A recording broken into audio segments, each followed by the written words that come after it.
I wanted to actually start off with, I believe, is some exciting news for drivers. And it's a new sponsor we have.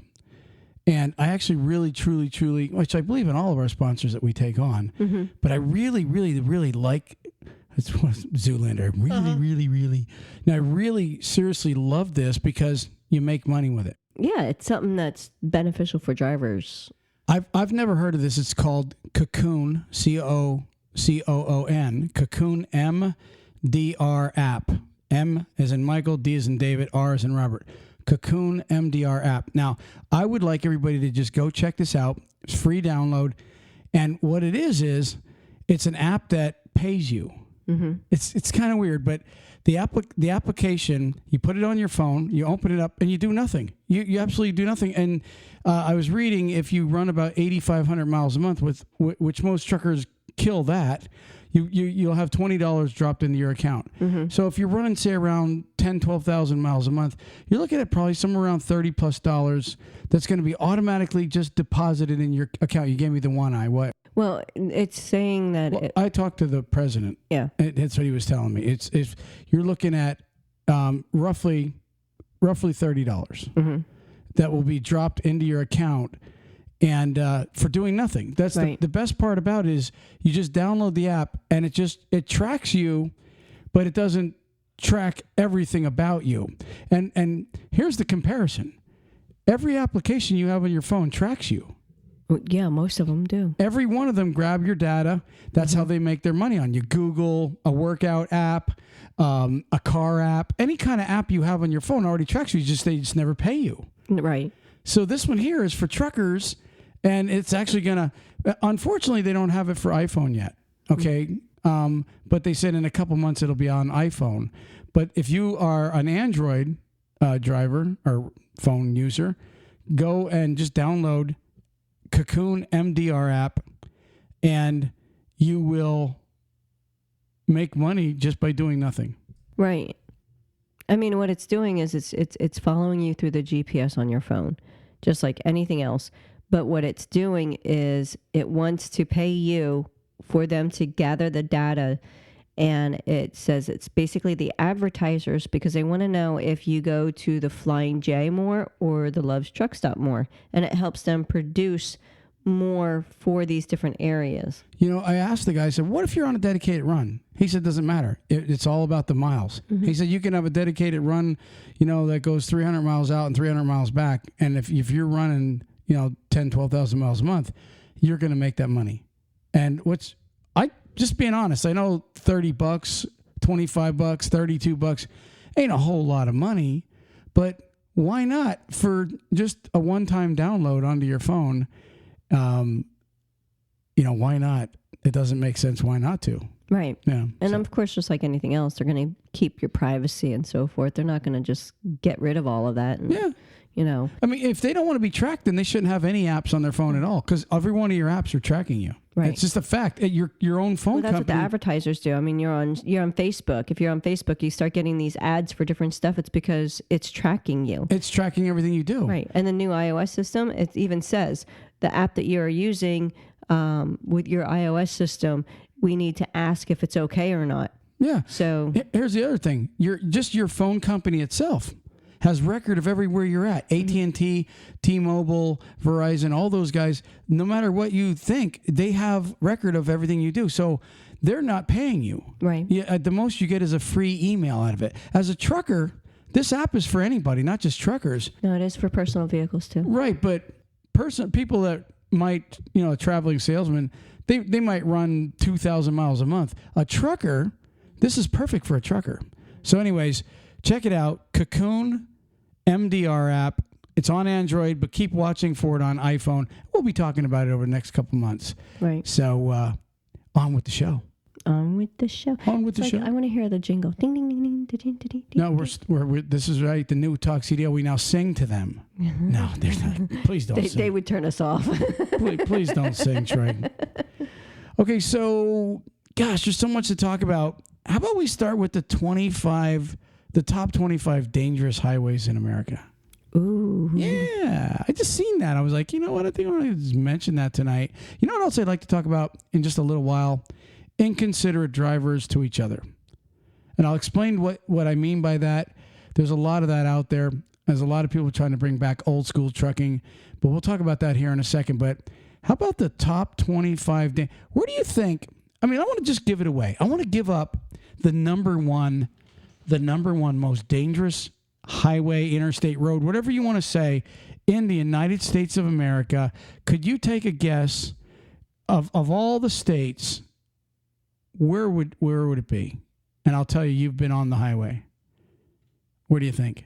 What state? What state has the most dangerous road? Yes, the number one.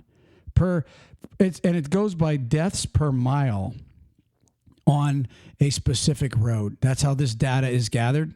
So the number one, or should I start with number 25? Should we tease everybody? Yeah, go backwards. You want me to go backwards? Mm-hmm. I'm kind of a backwards guy.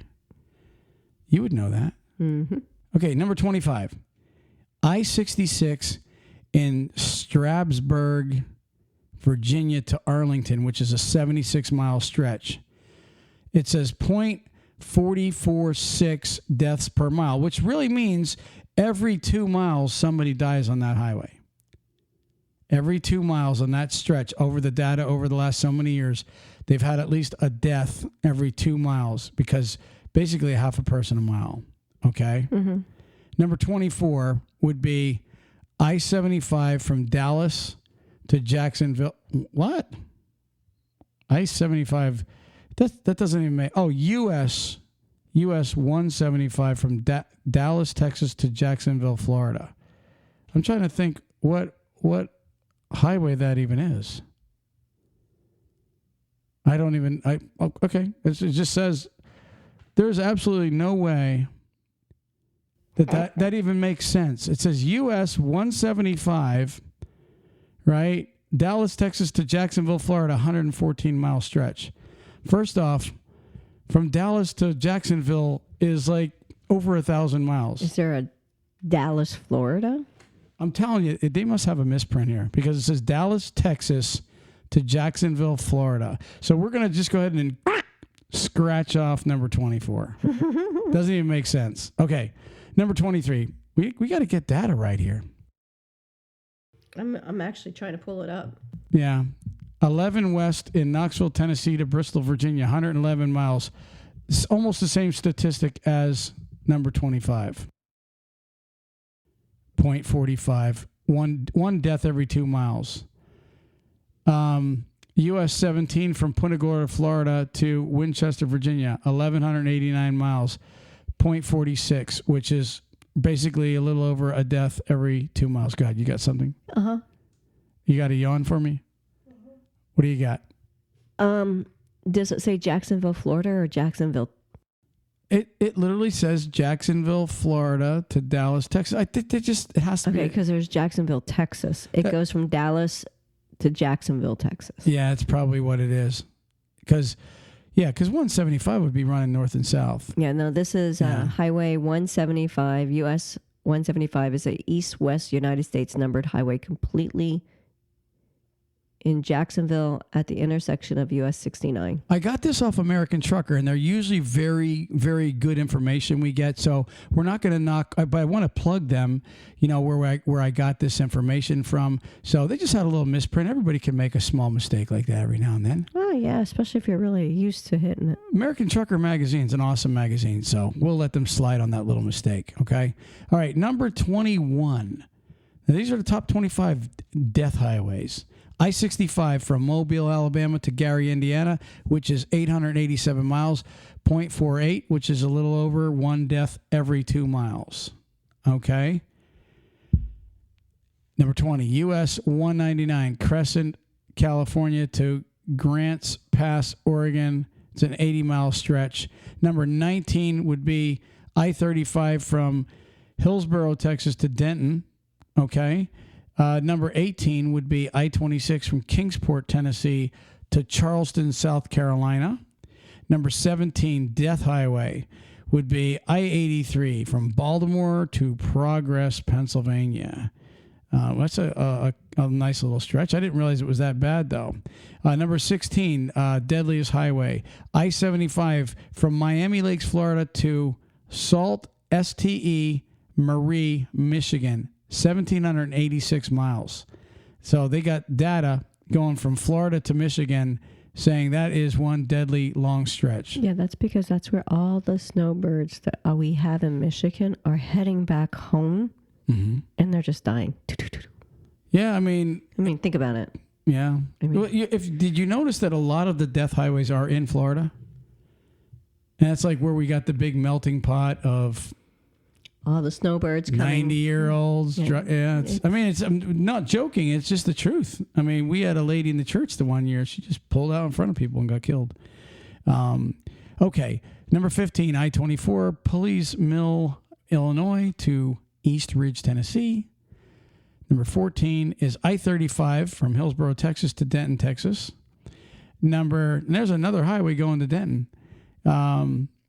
Number 13, I-20, Scroggins Draw, Texas to Florence, South Carolina. So between Texas and Florida, a lot of bad highways. Number 12, I-10 from Santa Monica, California to Jacksonville, Florida, 2,460 miles. They've got 0.59, which is about almost a death and a half every 2 miles. That's a pretty good stretch. Mm-hmm. Yeah. How about number 11, I-5 from San Ysidro, California to Blaine, Washington, 1,381 miles. Now, here we go. Number 10, I-85 from Montgomery to Petersburg, Virginia. Number 9, I-19 from Nogales, Arizona to Tucson, Arizona, 63-mile stretch. Number 7, I-30 from Aledo, Texas to North Little Rock, Arkansas. Number 6, I-12 from Baton Rouge, Louisiana to Slidell, Louisiana. That's that little bypass in Louisiana. That's actually number 6 on the death list. It's like one of the shortest ones. It really is. And it's 0.666. Ugh. It's a bad number. Plus, that's a little over a body and a half every 2 miles. Number 5, US 92 from St. Petersburg, Florida to Daytona Beach, Florida. That's 0.70. That's a death. That's a death and a half every 2 miles. Number 4, I-17 from Phoenix to Flagstaff. I got to tell you, I-17 is a beautiful road, but that's a wicked looking road when you're going down it. Number 3, US 192 from Corners, Florida to Indy Atlantic, Florida. Number 2, boy, Florida and Texas like rule for killing people on highways. Galveston, Texas to Dallas, Texas on I-45. Wow. Mm-hmm. That's a crazy highway. Galveston used to live down there. Mm-hmm. So from Galveston, and you know what? They fly like a rocket on that highway. Mm-hmm. That's where your brother lives right now. Mm-hmm. So, but he don't live in Galveston. Well, he lives in Dickinson. He lives off that highway. Right, but he lives right there off of 45. Mm-hmm. All right, number 1. Dun dun dun dun dun dun. Ruth Ann, she's just like got the most inappropriate build-up songs. All right, are you ready? Number 1, Death Highway, with a total of 1.134 deaths. So a little over 1 body per 1 mile. Everything else we just did was per 2 miles. This blows away everybody. No, it's not 19. Listen to this. Deaths per mile, 1.134. Deadliest city, Orlando, Florida. You won the prize. No, okay. Number 1 ranking, Interstate 4 from Tampa, Florida to Daytona Beach, Florida, 132-mile stretch. That is the number 1 death stretch there is in the United States of America right now. That's all the tourists. And you know what?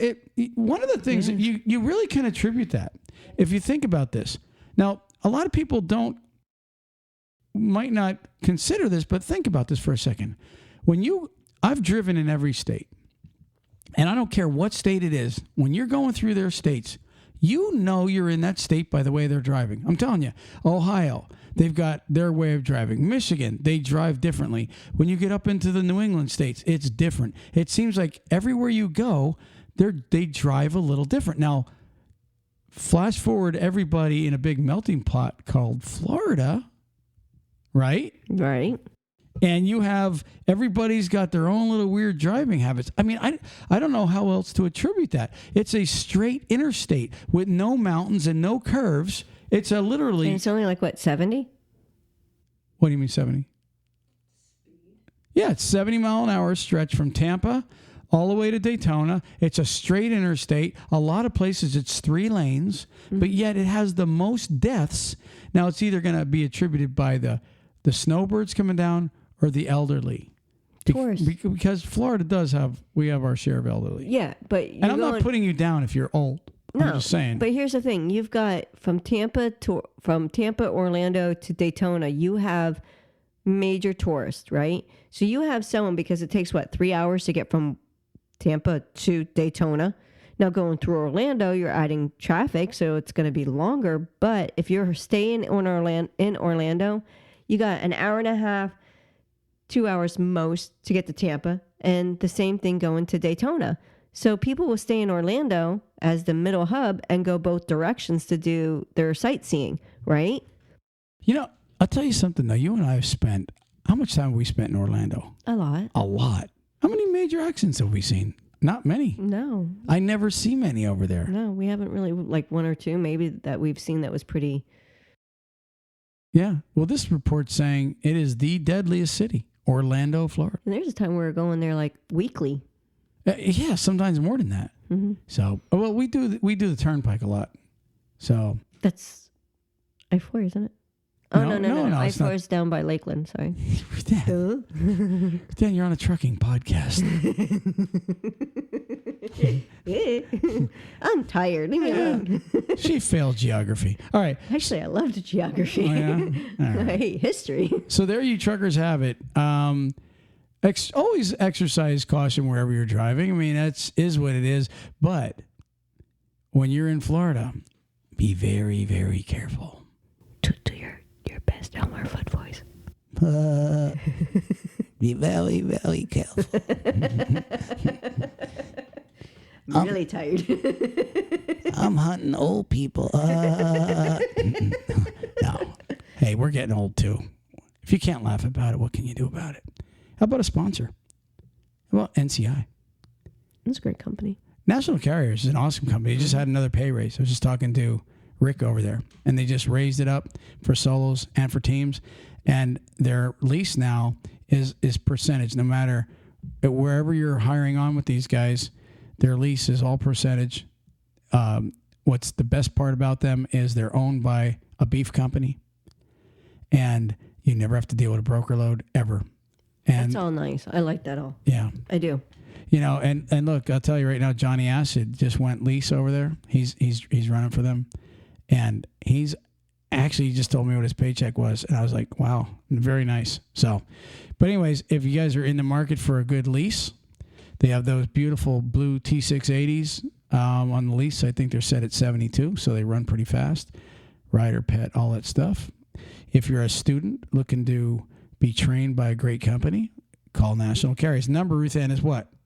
888-311-7076. You know, please tell them that TalkCDL sent you over there.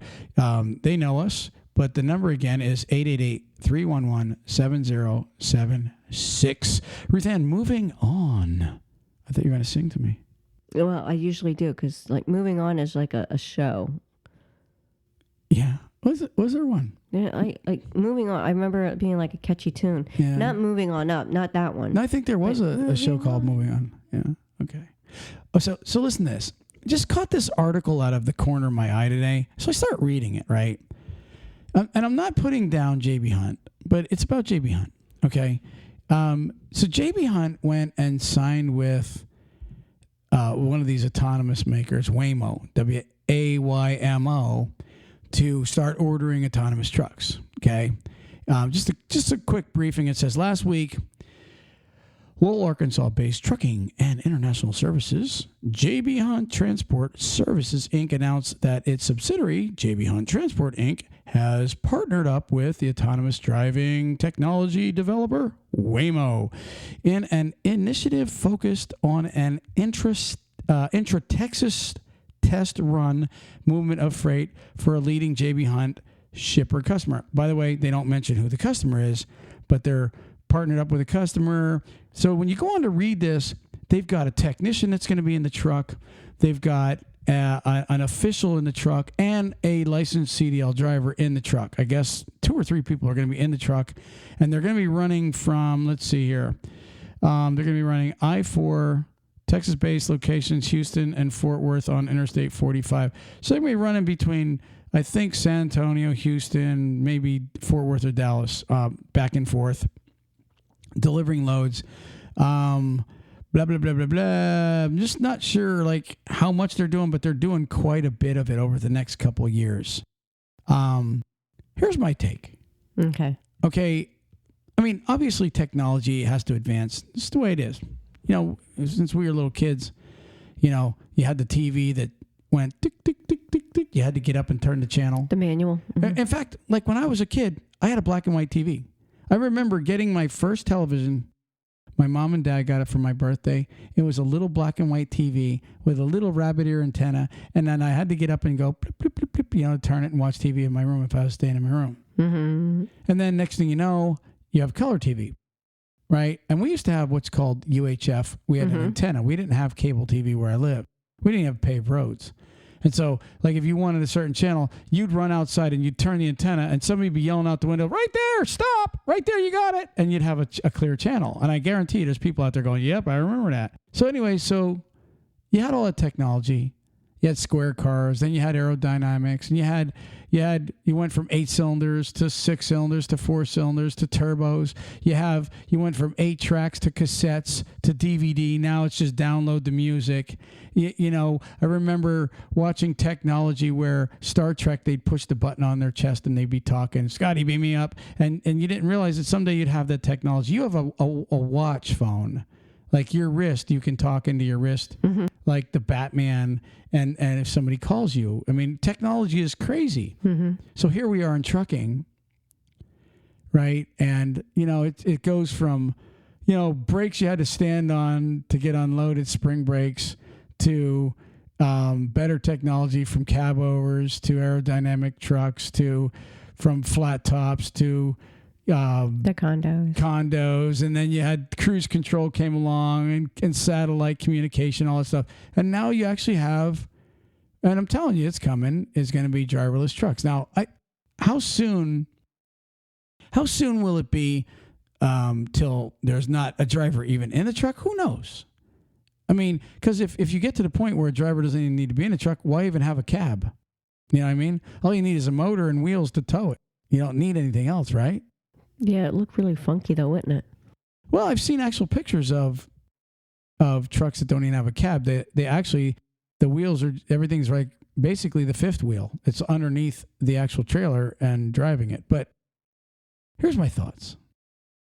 I want to give you my thoughts. I'm listening. I would laugh if all the customers, the shippers, started saying, okay, you know what? We don't need to hire drivers, because there's a lot of shippers at one time had their own trucks, and they found it a lot easier to just hire trucking companies to ship their freight. But now, what if all of a sudden all you need is a logistics manager that can push a few buttons and program the trucks to deliver the freight for you?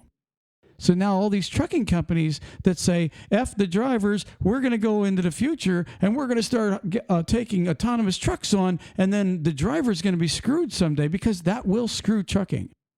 You know, it will screw the drivers if you get to the point where they don't need the drivers, right? Correct. But I would laugh my Italian ass off if the shippers themselves said, hey, guess what, Mr. Trucking Company, we don't need you either.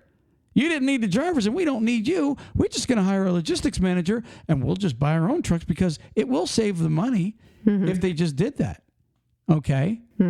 So I'm just saying, watch what goes around comes around. Mr. Trucking companies that are trying to go into the future. And I don't blame you for trying to go into the future. And I also don't blame you for trying to increase your profit. But when you start upsetting the apple cart of labor, personally, maybe I'm missing something, but it really does look like someday it's going to be a huge, huge turnaround for the American truck driver. What are your thoughts?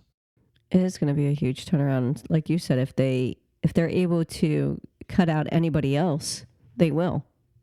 They'll cut out as many people as they can, and our industry is going to go down further and further.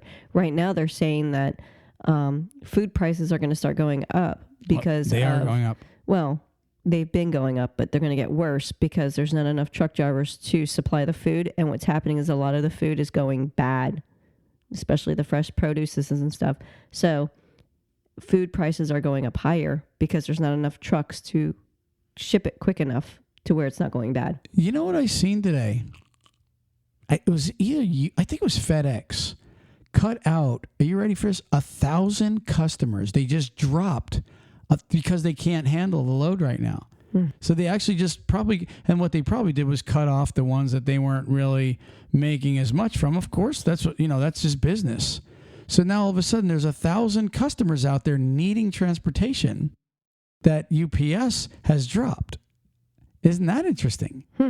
Yeah, exactly. So if you got an answer to this shortage right now, but I think it's going to level off soon. I really do, because the truckers a lot of people are getting kicked off the extra unemployment, and they're all going to be forced to go back to work. And you're going to see I think it'll level off prices. Hopefully prices will come back down a little bit, but we're in desperate need of people to get back to work because this is just kind of getting out of hand. So going back to my thoughts on the autonomous, I truly do think that these trucking companies and technology is going to bite even those guys in the ass. Because if all of a sudden shippers start realizing, wow, just imagine in the long run the money that I would save. Because let me tell you something. If you get an autonomous truck that doesn't need a driver, it doesn't have to sleep.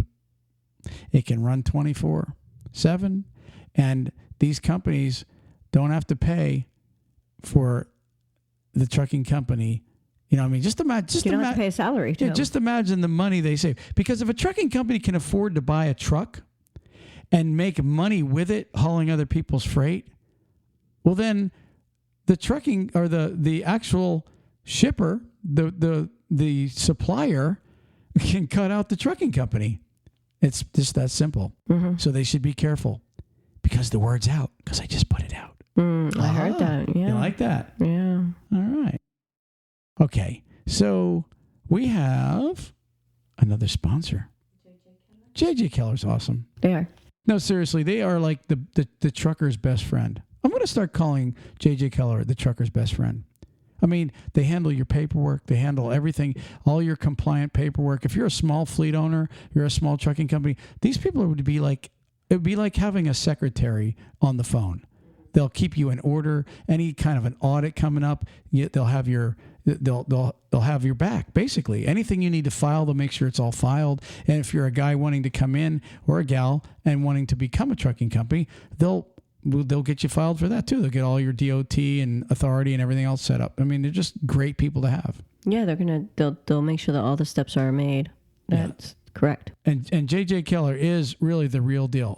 In fact, if you look at the list, people use them like crazy, because why not? Why not have somebody backing up, taking care of all the paperwork, the little things, just like, the consortium, the drug consortiums and the DOD paperwork and all that stuff that you need that has to be done every year and filed.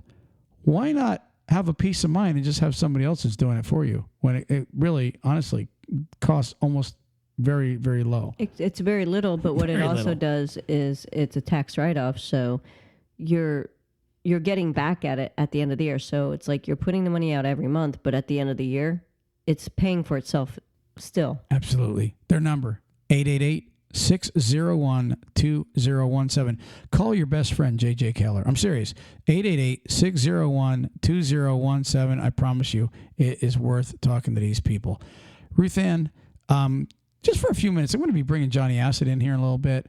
And I just wanted to kind of touch base with you on a couple things. One of the subjects that I did want to talk about tonight was inconsiderate drivers. I don't like them. I don't mean four-wheelers. I mean 18-wheelers. And I don't mean, we could talk about how, one gets in the slow lane and one gets in the fast lane and they can't pass each other. That's not what I'm talking about. What I'm talking about is the guy that drops a trailer in the drop yard and he knows there's a flat tire. He knows there's a light out. He knows there's an issue with that truck, and he doesn't report it. He doesn't bother getting it fixed. Why? Because it's going to take him a little bit of time. So then the next guy that goes to pick it up, every time that guy gets screwed. And then it probably makes other people say, you know what, screw that. I'm going to pass this BS on to the next guy. And it just goes on and on, and on and on. And I'm going to tell you something. People are trying to bring back old school trucking where we take care of each other, where we stop and help each other, where we're using our CBs, where we're watching each other's back. Long haul bandits. What's that? The long haul bandits. The long haul bandits is a great example of people that are trying to, bring back the old school. Well, I would tell you guys, consideration for your brother trucker is high on the list. Okay, you're dropping a trailer, and something's wrong with it. Write it up. Okay. Write it up, and maybe they have somebody that does maintenance there, and they could come and get it fixed without you even having to do it, okay? But the bottom line is, why screw the next guy? I mean, honestly, truly, you wouldn't want to do it. If everybody would just start saying, you know what, I'm going to consider the next guy, it would work out better. What do you think? What's your thoughts? Well, there's the old saying is, treat others like you want to be treated. Good point. And as a trucker, we cannot stand the, what's the word I'm looking for? Inconsideration? No. The image that society has given a truck driver on how they are. Yeah, I know. That's one of them, is being that inconsiderate being in a big truck that has this huge trailer to it and is a complete bully going down the road. That's how society likes to look at truck drivers. Exactly. So, and it's always one or two that give us that image. Yeah. But once one or two do it, then they think we all do it. Right. So, I agree with you. Do you have anything else? Do you have the word of the day, or are you not wording it of the day tonight? No, I've got it right here in front of me. You got it? You ready to do it? Sure. You ready to bring it in? You ready to bring it home? I'm going to bring Johnny Acid on here. Let you go. Okay. What do you got? Pied. What is it called? Pied. Pied? Pied. You mean like when you pie somebody, when you smash a pie in their face? No. Is it spelled that way? P-I-E-D? Yes. Pied. He's been pied. Pied. Do it again. Pied. Okay. What's the definition of pied? Having two or more different colors. What? Yeah. The horse had a pied coat, even though his mother's coat was a solid brown. Is that a new word? Did somebody make that up? The pied scarf contained all the colors of the rainbow. I've never heard that before in my life. There you go. It is from the 14th century, Latin and Middle English. Wow. It's an adjective. All right, y'all. If you got a two-tone truck, it's pied, right? Having two or more colors, exactly. Yeah, you're pied up, man. All right, let's get out of here. I'm gonna bring Acid on, so I'm gonna let you go. Peace. Peace. Praise the Lord.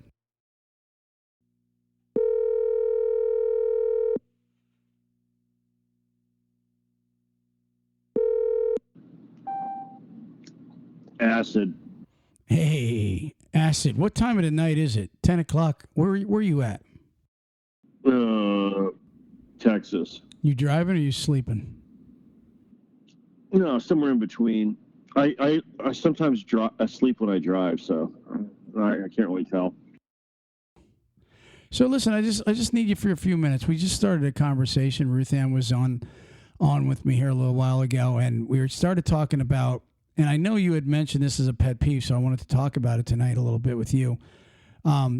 Drivers that are inconsiderate to each other. And what I mean by not drivers that, can't pass each other, on the interstate or cutting each other off. I'm talking about drivers that actually drop a trailer in a drop yard with a flat tire or an electrical problem, or the trailer needs to be swept out or cleaned out, and they have no consideration for the next driver. They just ignorantly drop it there and say, screw the next guy. What do you find a lot of that with being out there on the road dropping? Because I know you do a lot of drop and hook. Do you find a lot of inconsideration, or do you guys taking care of each other pretty good? No, I don't see any of that. I don't know what you're talking about. Oh, okay. Of course, yeah. There's like a few things that come to mind. Sure. Yeah, so what comes to mind? Well, I haul a reefer, right? Mm-hmm. Okay. Well, we're all one company, and we drop our empties at certain places, and we're supposed to fill up the fuel tank on the reefer. So more often than not, you go to pick something up, and the fuel tank on the reefer is empty or close to it. So you just fueled up. Now you got to pick up the reefer and take it right away to the fuel station, because the a-hole who had it before didn't fuel it up. And if you don't fuel it up, then whatever's inside, rots. So that's one thing. So your company rule is don't drop an empty reefer trailer in the yard. No, you're supposed to fill it up, right? Supposed to top it off, make sure it's filled. Well, not only at the yard, but there's different places you drop it. You might drop it here, you might drop it there. You're supposed to fill it before you drop it, and certain a-holes don't. So well, and that's just basic. Would you not agree? It's just common laziness. It really is. It's ignorance. It's like, I don't really give a crap about you, so whatever. So that's like one thing. Yeah, there's other things too, but that's one. I was talking to a flatbedder the other day. Uh-huh. And he works for a very big flatbed company, and they do actually a lot of drop and hook there. And he said they have a side box, right? And where they stick straps and chains and everything. And he said everything is always a mess in there. He said nobody rolls up the straps. Nobody reports frayed straps or anything like that. He said it's always, no matter what you pick up, it's just a nightmare having to fix the last guy's mess every single time. So, yeah, I was telling Ruth Ann, there's a lot of drivers out there that are trying to bring back old school consideration on the CB. You see somebody broke down, you help them, always trying to help the driver, help each other out. That's really what it's about. See a guy that's backing up and it's a tight spot, get out and flag for him. You know what I mean? Get out and, if he's backing off of a street, maybe get out and watch traffic for the guy. Help each other out. But then you've got this percent of drivers that are always like F everybody else. You know what I mean? It's like... Well, you know something? Let me tell you, I'm glad you said that, because it's like, I've been out here long enough where, you're Mr. Nice Guy, you do all the right things, and then you get crapped on no matter what. So it's like, why even try? You know what I mean? It's like, okay, I can help this guy out, but why should I? Because most of them are a-holes anyway, They're not going to help me out. Why should I help them out? I mean, I hate to say it, but it's true. Well, I was talking to a flatbed guy the other day, a different flatbed guy. He said a lot of times, like you pull up somewhere, he said, you'll see a guy that's tarping his truck. He said he'll help out. He'll jump out and he'll help the guy tarp. He said a lot of times somebody will return the favor. So, good deeds actually do come, rub off on people. But I can see your point where, okay, I've done 10 right things today. I've been considerate of everybody and not one reciprocation. It kind of wears you down a little bit. That's what you're saying, right? It's like nobody else wants to return the favor. I'm the guy doing everything for everybody, and then everybody else is like just in it for themselves. Is that what you're saying? Yeah, right. I mean, I'm still wet behind the ears, so I still do the right thing, but I can see myself not doing the right thing after I get, dicked so many times. You know what I mean? It's like, okay, I'm Mr. Nice Guy for so long. And then after that, I'm like, okay, 1 out of every 50 guys will return the favor. So it's like you get jaded when you're out on the road. I'm sorry, your phone cut out. 1 out of what? Like 1 out of every 50 guys, you try and do the right thing, and then sooner or later you become pissed off and bitter and like jaded. It's like, why should I help this guy? Because most people don't help me, so screw them, Yeah, Acid, I really believe that there's probably more good than bad. I do. It's just that that small amount really can mess up a lot of people. You know what I'm saying? If you got one guy that's inconsiderate, he's driving, not only dropping trailers in yards and cutting people off. His whole day, he's inconsiderate to everybody. If a guy picks up a load in Pennsylvania and he's dropping hooks in Harrisburg, he leaves a trailer that needed work and never reported it. There's screw job number one. If he gets on the interstate and cuts somebody off, coming onto the interstate, there's screw job number two. If he pulls into a truck stop, this same guy in Ohio, he pulls in Ohio to fuel up, and he pulls into the fuel aisle, and he goes in, takes a shower, and has dinner, and is sitting there an hour. Okay, and there's a guy already behind him waiting to fuel up. There's screw job number 3 or 4. It's just constantly, a path of screwing people. So one guy that's inconsiderate can screw a dozen people in a day. And you see, that's where it can wear on you. It's usually the same guys too. I mean, let's face it. Yeah. Like you said, I think most of the guys are considerate, but you seem to run into on a daily basis the a-holes who screw everyone on everything. It's like, let me give you some examples. All right. I already mentioned, the one thing that pisses me off. But you mentioned something about, cleaning out trailers. Okay. Well, with reefers, you have to wash them out. I pick up beef, and sometimes there's blood that goes in between the grooves on the reefer. Well, if you take that, first of all, it stinks, especially in the summertime. But if you take that somewhere and it hasn't been washed out, it might have a seal on it. I mean, you don't know what's in there. You show up, you're at your appointment time. This happened to me already. You get there at your appointment time, they open the trailer, and it stinks, and it wasn't washed out, and they go, you got to come back, go get it washed. So you go, you get it washed, and you bring it back, and they go, we'll see you tomorrow. It's like, really? They rescheduled me for 24 hours because some douche didn't, wash out the trailer. Right. You lose a whole day's pay because some guy didn't wash out the trailer. Meanwhile, he's going down the road going, F everybody. F that guy. F the guy behind me in the fuel aisle. F the guy. You know what? I've got to write a report on this trailer, and I'm tired. F this guy. He probably wouldn't have done it for me. Screw him. That's the guy that honestly is the nightmare in trucking. I'm telling you that is literally the guy that's a steering wheel holder. That's the guy that has no knowledge of trucking. That's the guy that runs down the road, honestly, with nobody else on his mind. I mean that. That's all. You're right. And that's also the same guy who doesn't give a crap about where you're supposed to park an empty versus a full trailer. Like, okay, the empties go on the place where it doesn't matter how soft the ground is because it's empty. So he'll park a full trailer on soft ground. You go to back. For me, I always get out and look because I've been screwed too many times. I almost smashed the cab because sometimes the trailer's too high. You go under the kingpin, and if you're not paying attention, you'll smash your sleeper, into the reefer. It's like, okay, why did you jack it up like 15 feet in the air? You know what I mean? It's like, wow.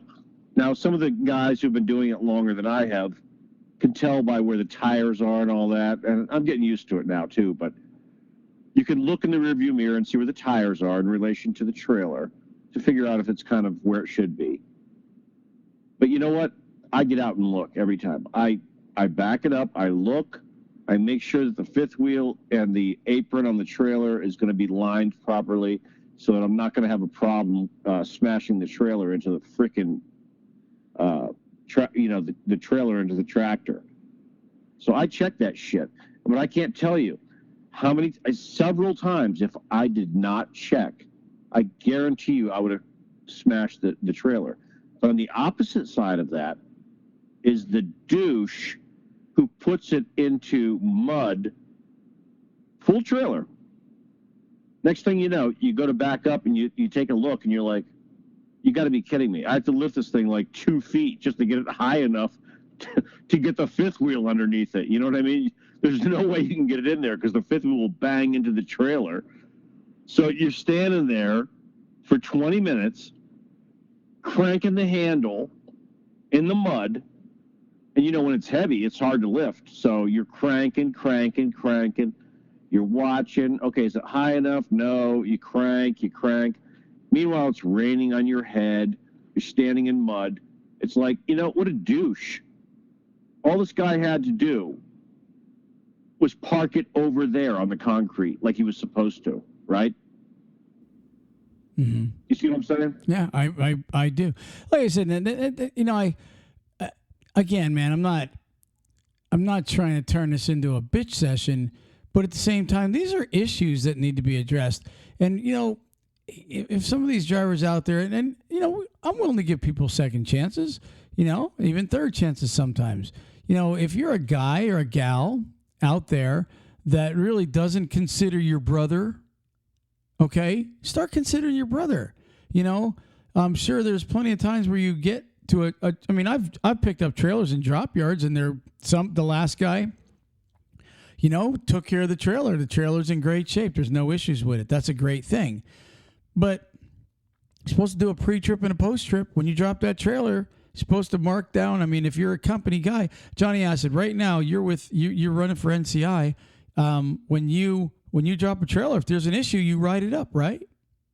Of course I do. Yeah, a great company, by the way. Right, that's what I'm saying. You know, you write it up, but and you know, the issue is the guy that doesn't. The guy that just, you know, it's like, you know, I don't have time for this crap. Well, you know, if here's the thing, if you don't have time to do your job right, then you're a danger to yourself and everybody else. If you're rushing that bad that everything's just down to the wire and you got to get moving without doing the right thing, without doing a pre-trip even, all that stuff, you're doing it wrong and you're a danger to yourself and you're an annoyance. So all I'm saying is, you're 100% right. I mean, like the guy who puts the thing in the mud and you got to crank it up. You know why he did it? Because he's too lazy. Like there's one hard spot to get into, and there's a big, huge empty area for the empties. Oh, I'll just put it over there. Right. I understand what you're saying. Out of laziness, instead of having to park it in the tight spot where you're supposed to put it, he just whips it into the mud where it was a lot easier. Drop it and roll, you know? Right. That's exactly what happens. And you're basically saying, screw the next guy. I don't care about the next guy. Honestly. You know what it reminds me of? When you walk into a public bathroom and somebody's destroyed the stall. There's urine all over the seat and they've... So I've walked into men's restrooms where somebody took a dump in the sink even. It's like you actually have no consideration to anybody at all in your life. At all. Everything is all about you. You know what? I'm glad you said it. You should go to Club Fed, okay? Because that crap happens all the time when you're, you know, behind the gate. Trust me. The lack of consideration. Like someone who would take a dump not in the sink, but in the urinal. Yeah. Right? I know. It's crazy, man. I've seen them. I've seen them at nightclubs. They do what's called a header. They take the toilet lid off and take a dump up in there. Yeah, wow. I know, but you know, when you think about it, though, it's just the most ignorant stuff going on. It's almost like, you know, when you're in the parking lot, right? And you got, this is another inconsiderate thing truck drivers do. They'll take their garbage and they'll just throw it outside at night underneath their truck, or their piss bottles. They'll just drop them out into a parking lot somewhere instead of getting their ass out of the freaking truck and walking 10 feet to the garbage can and putting it in the garbage can. I mean, talk about inconsideration. Why do you think Walmart kicked most truckers off their parking lot? You know, the trash and the piss. That's why. Right. Most truck drivers. I'm not talking about the bad ones or the good ones. I'm talking about that small percent that pissed up the Walmarts. And look, they have pictures of some truckers changing their oil in Walmart parking lots and leaving a pan of oil there for the Walmart. Yeah, I mean, just crap like that. I mean, Well, I'll be honest with you. Okay, they've ruined it for themselves. The bad ones. I always take my trash to the trash can. Always. Now, I usually walk to the grass to dump my piss bottle. I want to dump it on the, under. Okay, here's the deal. Sometimes I'm lazy and I will walk between the tractor and the trailer, and I will dump the piss in between because I'm too tired. Okay, and my piss bottle is like full to the cap. So I'm like, okay, I'll dump it in between, and it goes underneath the trailer. Johnny Acid, I got a better idea for you. Take that piss bottle, keep the cap on, and throw it in the garbage. That way it doesn't stink up the place, and then start a fresh piss bottle. That's a better idea. You know what? That's a great idea, but here's the thing. I'm kind of attached to my piss bottle.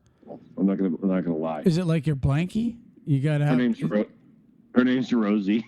Yeah, you sick bastard. All right, listen. I just wanted to address. Wait, I got more to say. You gonna cut me off already, or what? Oh no, go ahead. Talk to me. There's more crap. What do you got? Okay, because I know there's other drivers out there who deal with this crap too. Let's hear it. First of all, I got one thing to say, and then I have another thing to say. So before you wrap this up, you got to hear the two things. All right? You got it, brother. Go ahead. Okay, so here's the first thing. Okay, so you pull into the lot. You find the trailer number you got to hook to. And some douche either parked his tractor or his trailer or both in front of it because it's convenient. So you can't back up and you can't hook because some douche is in the way. And where is he? Who knows? Could be at lunch. Could be taking a dump. You don't know where he is, right? It's like I got to sit here and wait until this a-hole decides to come back and move his crap out of the way so I can actually hook, right? Mm-hmm. Okay, that happens a lot. Believe me, it's irritating. It really is. What if the guy is there? Do you politely walk up and ask him to move, or do you bang on his door real hard? Well, I'm pretty polite, so. Okay. All right, so what was the second thing you want to talk about? Okay, now we talked about this the other day, and it's sort of relevant to what we're talking about now. Okay, but I'm telling you right now, in the time I've been driving a truck, I've never been so pissed off in my life. Okay, so I'm driving down the road, and when you're a trucker, like me, I'm really, really, really courteous. Like, if anyone's trying to get on the road from an on-ramp, car, truck, whatever, I slow down. I let them in. Unless you know what I mean? It's like I either speed up or I slow down, whatever. I'm pretty good about letting people in, right? So sometimes you can't. There's traffic to your left, you can't get over, right? All right, so this was like 3 days ago. I'm going down the road. There's a Peterbilt behind me in the hammer lane, and he's back far enough. So I see a Hogan guy coming on the ramp. So I'm like, okay, I'm going to get over. So I put my signal on, and Mr. Peterbilt man decides he's going to speed up, and of course not let me over. So he comes up alongside of me, and I look over at the Hogan guy, and I'm like, sorry, dude, I can't get over, right? So what do you think he does? Tell me. He starts. He steps on the accelerator and he literally starts pushing me into the Peterbilt. Like there's inches on each side. Like he's going to win. Like, oh, I'm not going to slow down. Like if I'm the guy on the ramp and I realize that the guy can't get over, I slow down and I go behind him.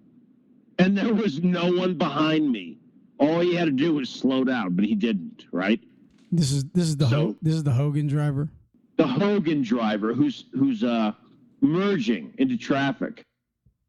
Okay. Now, the Peterbilt guy was a douche. Okay. Everybody's a douche tonight. No, listen. He saw the guy. He saw me. I mean, you're a trucker. let me in front for 5 seconds so I can let the guy in, and then I'll get over out of your way. Mr. Peterbilt, 90-mile-an-hour guy, right? But no, of course, he was in a big hurry. Oh, Mr. Peterbilt, oh, I'm going to long nose Pete. Whatever. Okay? I can't get over. All right. Go ahead. So Hogan, man, decides he's going to crush me like a sardine can. And I'm like, okay, it's on now, bitch. Because I had to hit my, not only my brakes, but I actually slammed on my trailer brake because it was that close. And just in enough time to watch the ass end of his trailer almost take the front of my tractor off. But you were the safe driver and let him go finally. Yeah, it's the last possible second. So Peterbilt man flies down the road. I can't catch him because he's too fast. But I'm like, you know what? Hogan, man, he's governed at 65, and I'm governed at like 72. So I caught up with that son of a bitch. You know what I did? What'd you do? I got right alongside of him, and it was one of those hills where you have a slow truck lane. He was in the slow truck lane, and I was in, the lane next to him. So I put my window down, and he put his window down, and I started yelling at him, and cursing at him, actually, and blowing my horn, and he was like, F you. But here's the thing. You ready for this? You're going to love this. You ready? All right, let's hear it. Okay. I'd been down that road before. I knew it was coming over the hill. He didn't. Okay, so we come over the hill, and he's in an exit-only lane. He has to get off. So he starts to slow down, and I start to slow down. I'm not letting him over, okay? And it's one of those exit ramps where there's no on-ramp to get back. So, in other words, you get off the exit, and you're screwed. It's like you got to figure out how to get back on because there's no ramp to get back on. So he starts coming over like he's going to hit me, and I'm like, F you, buddy. You know what? After what you did to me, you could piss off. So I pushed him right off the ramp anyway. You're so mean. Well, mean? Are you kidding? The guy almost crushed me like a sardine can. Yeah. Well, honestly and truly, it's what we really got to do is stop thinking it's a war out there, and like I said, if drivers would just be considerate one to another, that you wouldn't have any of that at all. I mean, that must have been hard. I've been in situations like that too, and it seems like nobody wants to back off. Everybody wants to be in front. Everybody's got pride. I'm telling you, sometimes it ends bad. So. Acid. Do you think I was in the wrong there by pushing the guy off the ramp? Man, I'll tell you honestly, if you want my real opinion, I would tell you that you know what, there's so many incidents anymore where just something goes wrong. Even like you said, you just slowed down with the guy, and then he was forced to get off the interstate where he wasn't going to be able to get back on. Were you in the wrong? Honestly and truly, I would say, yeah. I would say you probably were. You should have probably just let it go. I was really pissed. I understand that, but, anger can get yourself into an accident and cost you a lot of money, your job, your career. Really? Usually don't have road rage, but that guy, I'm telling you, I flew off the handle when he did that because he came so close to pushing me into the other guy. So I'm like, you know what? I've never been so pissed in my life in traffic. Before I started driving a truck, I had no road rage at all. Yeah. I was the calmest guy in the road. You know that. You saw me in cars. Yeah, yeah. Right? There's many people, though, that have been, there's been truckers that shot other truckers, because they're flipping each other off. But here's the one thing that a lot of people don't realize. Let's say the guy that didn't want to let you in, let's say the guy just caught his old lady in bed with somebody that morning. Let me just walk you through this for a second. Or let's say he just got a phone call and one of his kids were hurt or killed. Or let's just say he got a phone call and his wife told him to go to hell, she's divorcing him. Or just something. Okay? And you don't know the mindset of somebody going down the road. He could be having the worst day in the world, And you're now his excuse to pull a gun out, or you're now his excuse to just ram his truck into you. You just don't know, is all I'm saying. And it happens a lot with 350 million people living in the United States of America. It happens probably every day where somebody crosses path with the guy that just had a tragedy in his life and he's not thinking right. All I'm saying is sometimes you're better off just letting it go because you don't know who's in the other vehicle. You just don't know. You know what? You're right. And I'm always here's right. what I think. Listen, here's if you had to wrap this whole conversation up, here's what I got out of it. Okay. I can see 100 truckers do the right thing, and then maybe 2 truckers do the wrong thing. And you know, it's like the news. The news, they only give you bad news. They focused on the shit that everyone wants misery, okay? But if there's 100 things and 2 of them out of the 100 are bad, me as a trucker, those are the 2 things I remember. So it's really easy to become bitter and angry towards other truckers. But really what you should do is look at it and go, you know what? It's only a small percentage. You know, it doesn't happen that often. But when it happens, it pisses you off so much that you become like bitter and you're like, you know what? These truckers are assholes, all of them, you know, but it's really not all of them. It's only a small percentage of them. But when shit like that happens, it really, really gets you to a point where you become bitter and almost jaded towards most truckers when most truckers are really doing the right thing. So, listen, let me end this with something that I don't normally do. There's a Bible scripture in 2 Peter chapter 1. He says, besides all this, add to your faith virtue, to virtue knowledge, to knowledge temperance, meaning self-control, and to temperance patience. So you got to realize that temperance, self-control, and patience is something we have to work on. And I get what you're saying. You know, you could be having a great day and some moron cuts you off or does something so mad and it just catches you by surprise to where you can just choke them. And so you flip out back, you know, and next thing you know, you're in this road rage incident and all of a sudden there's many people. I mean, I just watched this movie called Felon, right? Where this nice couple and a kid, you know, they're up and coming young couple. And one night they're in bed and some guy breaks into the house. The owner goes out with a bat. He chases the guy out. Looks like he's grabbing something. And he swings a bat and hits him in the head and kills him. Didn't mean to kill the guy. Next thing you know, he's in prison. He's in prison because he's trying to protect his family. He went outside when he shouldn't have done is really chase the guy out. But in emotions and pride, the guy startled him to where now you're messing with my family and I'm going to come after you. Guess what? It ended bad for the guy that owned the home.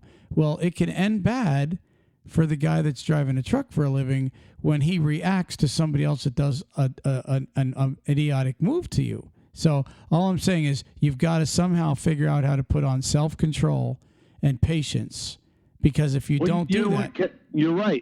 Can I go one step further and be totally honest with you about something? Sure, go ahead. Okay, because this is relevant to what you just said. It's true. Right. So, you know the incident I just talked about with the a-hole that I pushed up, the Hogan guy that I pushed off the thing, you know, off the exit ramp? Yeah. Okay, I was so hyped up and so pissed off. Guess what happened next? What? I became the asshole because I was so pissed off. I was the jerk. I was the a-hole, okay?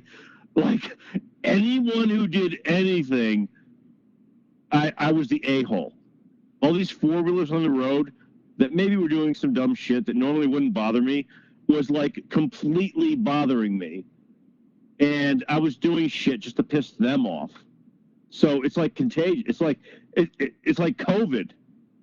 You know, it's contagious. It's like, okay, the guy pissed me off. So now I'm going to go out and kick the dog. I don't know if you ever saw that FedEx commercial during the Super Bowl, but The caveman goes into the cave and he goes, did you send the FedEx package? And he goes, no.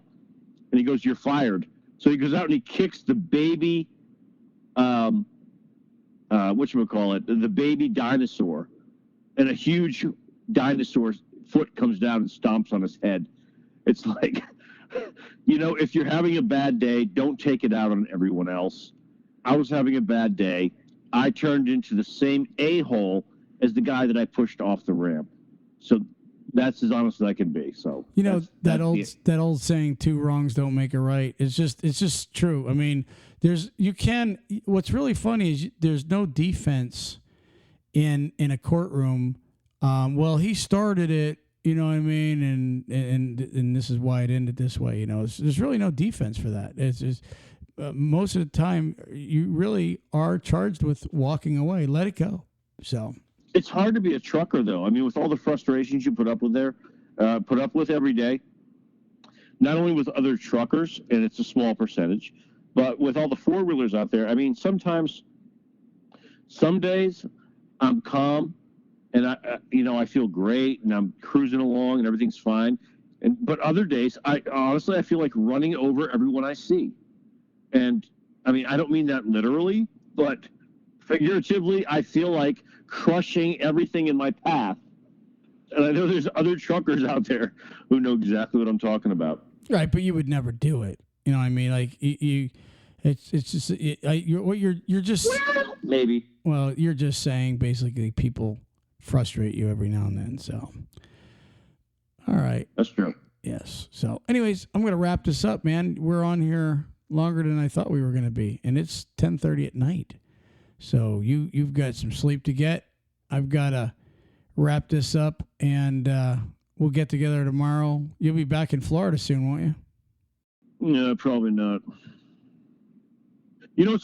By the way, what's funny? One last thing. And I'll close on this.